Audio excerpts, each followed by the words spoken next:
આજે જો અમે આવી ગયા છે હજીરા, થોડું કામ હતું ને તો આવ્યા છીએ. અને આ ચોખા છે, આ બાજુ જો ચોખાની વાડી છે. આ નજર પોગે ત્યાં ચોખા જ છે. હા, પાણી ભરેલું છે. નકર તમને જો નજીક જઈને દેખાડે કેવા છે ચોખા. આપણે ઘઉં હોય ને એવી રીતના જ છે. અને આ શું છે, આપણે ઓલા કોઠીંબા નથી કાસરા કરતા એ છે. જો અહીંયા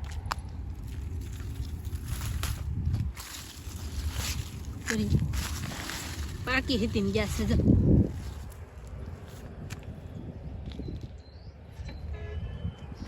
આ બાજુ ચોખા જ છે.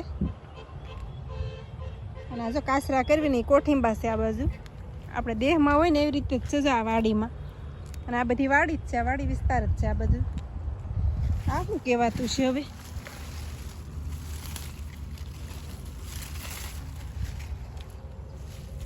આ શું કહેવાતું છે? ના ના, એ નથી. એ નથી. ના ના, દીપડા નીકળશે મોટા, ખવાય નહીં.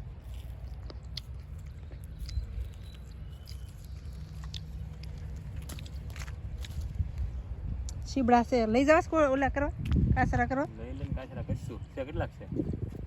ઘણા છે. આ લોકો નહીં અહીં 10 ઉસ્તી આવી કઈ માં લાટ છે. વીણવા પડે ત્યાં વેલામાં. મને એટલા કેટલા થાય ને, કેટલા કોઠીંબા જડ્યા છો અહીંથી. કેટલા બધા હતા, બહુ જ હતા આમાં. જો સામે છે બહુ જ છે. અને ચોખાના ખેતર એવા અસલના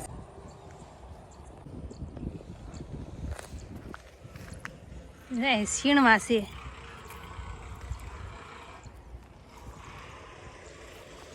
આપણે તો આને સીણવા કઈ છે અહીંયા. તમારા લોકોને શું કહેતા કે કેવું થુમડી એવું કાંક ક્યાં બીજે બધે.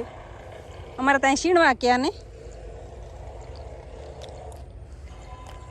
કેવી આખી દાળ પાકેલી છે. જાય એ તમારે સીણવા ખાવા હોય તો અહીંયા છે. આમ જો સીણવા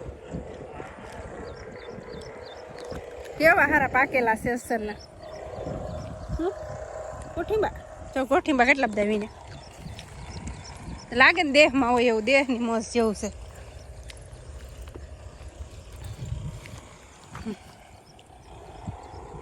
નાખી દો આમાં 2 કિલા જેટલા વીણી લીધા આપણે. જો ફોન નાખી દીધો હેઠો, તૂટી નથી ગયો ને કોંબો. બસ તો અહીંથી છીણવા ખાધા.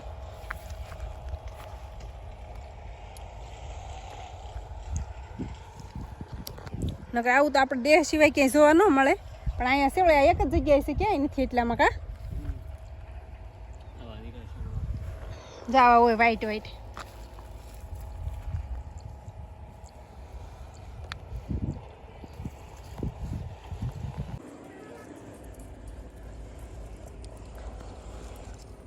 આ કાસા છે જોઈજે. કાસા એટલા છે ને પાકલ એટલા છે. દેહમાં બહુ હોય નહીં. દેહમાં તો બહુ જ હોય. અહીંયા તો આપણે ઓછા જોવા મળે. તો આપણે એક જગ્યાએ છે અહીંયા એટલામાં. અને રસ્તો તો કેવો એકદમ ચોખ્ખો છે અને શાંત થાવ વાતાવરણ છે આ બાજુ. સાંજના 7:30 પોણા 8 થઈ જશે અને નિવ્યા છે ઘરે. અને મેં આવીને તો દીધું છે રાંધવાનું ચાલુ. ભીંડાનું શાક મૂક્યું છે અને બાજરીના રોટલા કર્યા છે. અને દીદી અહીં મરસું ને એવું ભેળવી દેશે મને. એવું કરે છે ચટણી લસણવાળી. જો કે ભીંડાના શાકમાં લસણવાળી ચટણી હોય ને તો જ મજા આવે. જે મળવાય છે 3 રોટલા કરવાના છે. અને ભીંડાનું શાક બનાવવાનું છે આપણે રસાવાળું છાશમાં, મસ્ત ખાટું મીઠું. અને આગળ દીદીએ દહીં વઘાર્યું છે કેટલું મસ્ત લીલું. કા લીલા મરચાથી તે લીલી મરચીથી જ વઘાર્યું છે. લાલ મરચું નથી નાખ્યું. વઘારેલું દહીં છે એવું છે બધું. એને વાળુંમાં એવું ખાવું છે. અને આપણે ભીંડાનું શાક બનાવવાનું છે. તો જો રોટલો કંઈક આવો કંઈક સડી ગયો છે અને શાક સડે છે.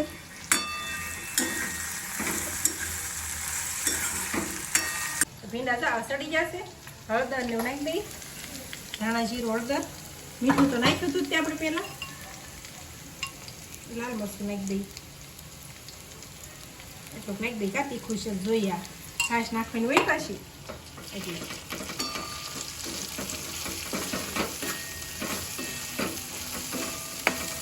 છાશમાં હોય તો અસલ થતા ને એમ છાશમાં જ ભાવે છે પાછું શાક બધાને કોરું ઓછું ટિફિનનું હોય ને તો જ મારે કોરું કરવાનું હોય અને નકર આપણે વાળુમાં ને એમ તો બાજરીના રોટલા રે ખાસ કરવાનું હોય ભીંડાનું રસાવાળું જ છે ગામડામાં જેમ આપણે બનાવે ને એમ જ છે બાજરીનો રોટલો તો હોય જ તે બાજરીનો રોટલો તો બાજરીનો રોટલો તો આપણે ગામડાનું જેમ હોય ને એમ જ વાળું રોટલો હોય સાદું જ તે રસોઈ હોય આપણે તાજા ભાવે કંઈક બનાવી એ વાત અલગ છે બાકી આવી રીતે આપણે સાદું બનાવવાનું હોય ને તો આ જ બનાવવાનું હોય રોટલી તો આપણે બપોરે ને એમ જ ટિફિનમાં ને બપોરે ક્યારેક બનાવી અને સવારે આપણે હોય ભાખરીને એવું ઘઉં ઓછા આમે બાજરી સારી કા વજન ન વધે આપણો વજન કંટ્રોલમાં રહે ને બે વાત થાય ને ભીનો થઈ ગયો છે સાસ નાખી દઈ બહુ ઘાટું છે સાસ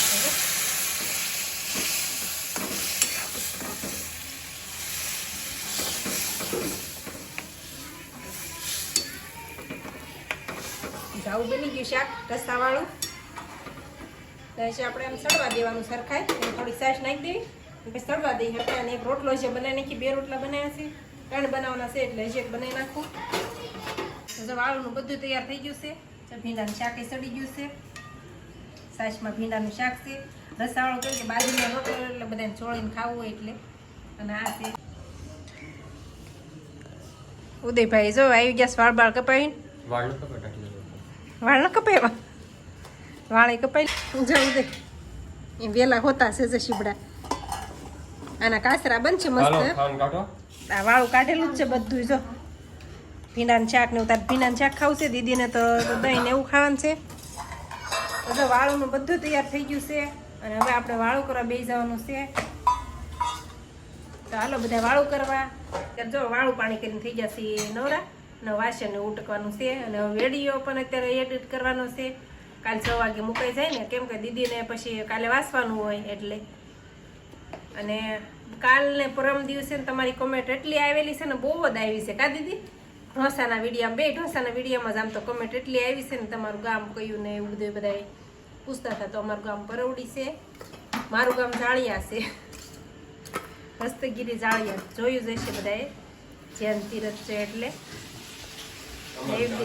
હે હા તમારું ગામ પરવડી મારું ગામ તમારું ગામ પરવડી એટલે મારું ગામ પરવડી જ છે પણ આમ મારું જાળિયા છે ને એમ મારા પપ્પાનું ગામ છે ને જાળિયા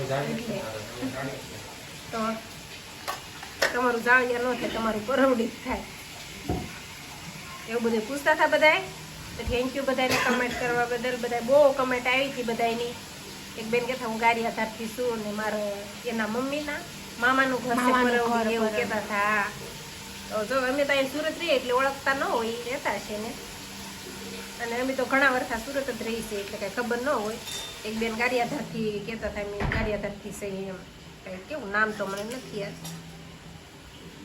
તો એટલી મસ્ત મસ્ત કમેન્ટ કરવા બદલ ખૂબ ખૂબ આભાર બધાનો તો આ સાથે આજનો બ્લોગ આપણે અહીંયા પૂરો કરશું તો વિડીયો તમને કેવો લાગ્યો કમેન્ટમાં જરૂર કહેજો અને જો પસંદ આવ્યો તો લાઈક શેર અને સબસ્ક્રાઈબ કરી દેજો